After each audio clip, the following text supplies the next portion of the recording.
നിലമ്പൂരിനെ കുറിച്ച് പറയുമ്പോൾ നമ്മുടെ മനസ്സിൽ ആദ്യം വരുന്നത് എന്തായിരിക്കാം? ഇലക്ഷനൊക്കെ മാറ്റിവെച്ചാൽ നിലമ്പൂരിനെ കുറിച്ച് പറഞ്ഞാൽ ആദ്യം നമ്മുടെ മനസ്സിലേക്ക് വരുന്നത് എന്തായിരിക്കും? സ്വാഭാവികമായി ഒന്ന് ചിന്തിച്ചു നോക്കൂ, അത് നിലമ്പൂർ തേക്കുകളായിരിക്കും. കാരണം ലോകത്തെ തന്നെ അത്ഭുതങ്ങളിൽ ഒന്നാണല്ലോ ഈ നിലമ്പൂർ തേക്കുകൾ എന്ന് പറയുന്നത്. ഇത്രയും കാതലുള്ള തേക്ക് മരങ്ങൾ, അത് നിലമ്പൂരിൻ്റെ ഒരു അഭിമാനമാണ്, നിലമ്പൂരിൻ്റെ ഒരു കാഴ്ച തന്നെയാണ്. ആ നിലമ്പൂർ തേക്കുമായി ഇടുക്കിയിൽ നിന്ന് ഒരാൾ വരുന്നുണ്ട് സ്വരാജിനെ കാണാൻ. എന്തിനാണെന്നല്ലേ? അതാണ് ഞാനിനി പറയാൻ പോകുന്നത്. സ്വർണ്ണ നിറമുള്ള നിലമ്പൂർ തേക്ക് കൊണ്ട് ഇഷ്ട നേതാവിന് സമ്മാനിക്കുവാൻ കൊളാഷ് നിർമ്മിച്ചിരിക്കുകയാണ് ഇടുക്കിയിൽ നിന്ന് ഒരു കലാകാരൻ.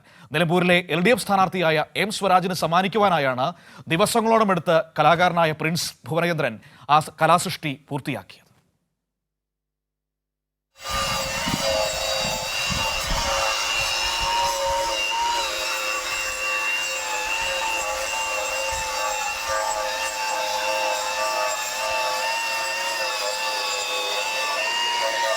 നിലമ്പൂർ ഉപതെരഞ്ഞെടുപ്പിൽ M സ്വരാജിനെ LDF സ്ഥാനാർത്ഥിയായി പ്രഖ്യാപിച്ചതോടെ കേരളമൊട്ടാകെ അതിൻ്റെ ആവേശം പടർന്നു പിടിച്ചിട്ടുണ്ട്. ഇത് പ്രിൻസ് ഭുവനചന്ദ്രൻ. വ്യത്യസ്തങ്ങളായ നൂറുകണക്കിന് കലാസൃഷ്ടികൾ കൊണ്ട് ഇദ്ദേഹം ഇതിനകം പ്രശസ്തനാണ്. കമ്മ്യൂണിസ്റ്റ് പാർട്ടിയോടും M സ്വരാജിനോടുമുള്ള ഒടുങ്ങാത്ത ആഭിമുഖ്യമാണ് ഈ സൃഷ്ടിക്ക് പിന്നിൽ. ഇത്തവണ പൊടിപാറുന്ന മത്സരം നടക്കുന്ന നിലമ്പൂരിൽ LDF സ്ഥാനാർത്ഥിക്കായി ഏതെങ്കിലും തരത്തിലുള്ള പ്രചരണ പ്രവർത്തനങ്ങളിൽ പങ്കാളിയാകണമെന്ന് ആദ്യമേ കരുതിയിരുന്നു. കഴിഞ്ഞ ദേശാഭിമാനി സൺഡേ സപ്ലിമെൻറ്റിൽ നിലമ്പൂർ തേക്കിനെക്കുറിച്ചുള്ള ആർട്ടിക്കിൾ വന്നതോടെ പുതിയ കലാസൃഷ്ടിക്ക് പ്രചോദനമായി. നിലമ്പൂർ തേക്ക് കൊണ്ട് തന്നെ പ്രിയ സഖാവിൻ്റെ ഒരു കൊളാഷ് ഒരുക്കാമെന്ന് പ്രിൻസ് തീരുമാനിച്ചു. അങ്ങനെ നിലമ്പൂരുള്ള സുഹൃത്തുക്കളുടെ സഹായം തേടി.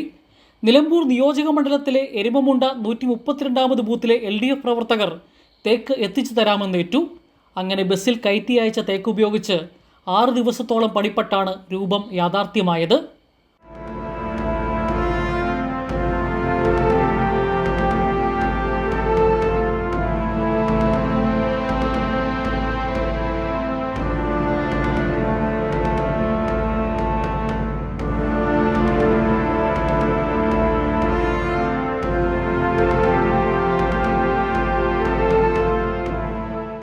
$25 കിലോ തേക്ക് തടിയാണ് നിലമ്പൂരിൽ നിന്നും അയച്ചു കൊടുത്തത്.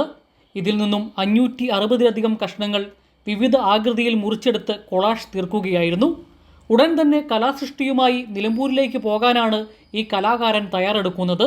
കഴിഞ്ഞ ഞായറാഴ്ചത്തെ ദേശാഭിമാനി പത്രത്തിൽ നിലമ്പൂർ തേക്കിനെ കുറിച്ച് ഒരു ഫീച്ചർ ഉണ്ടായിരുന്നു. അപ്പോൾ അത് വായിച്ചപ്പോഴാണ് പെട്ടെന്ന് നിലമ്പൂർ മത്സരിക്കുമ്പോൾ നിലമ്പൂർ തേക്ക് വെച്ച് തന്നെ എന്തെങ്കിലും ഒരു പ്രത്യേക ഒരു സൃഷ്ടി ഉണ്ടാക്കാമെന്ന് പറഞ്ഞുകൊണ്ട് അങ്ങനെ ഒരു ചിന്ത വരികയും നമ്മുടെ കുറച്ച് സുഹൃത്തുക്കൾ നിലമ്പൂർ എരുമമുണ്ട എന്ന ഒരു സ്ഥലത്ത് 132ാം ബൂത്ത് നമ്പറിൽ അവർക്ക് ഒരു ഇത് സൃഷ്ടിച്ച് കൊടുക്കണമെന്ന് പറഞ്ഞപ്പം അവരാണ് ഇതിനുള്ള തടിയും സാധനങ്ങളും ഒക്കെ നമുക്ക് എത്തിച്ചു തന്നത്.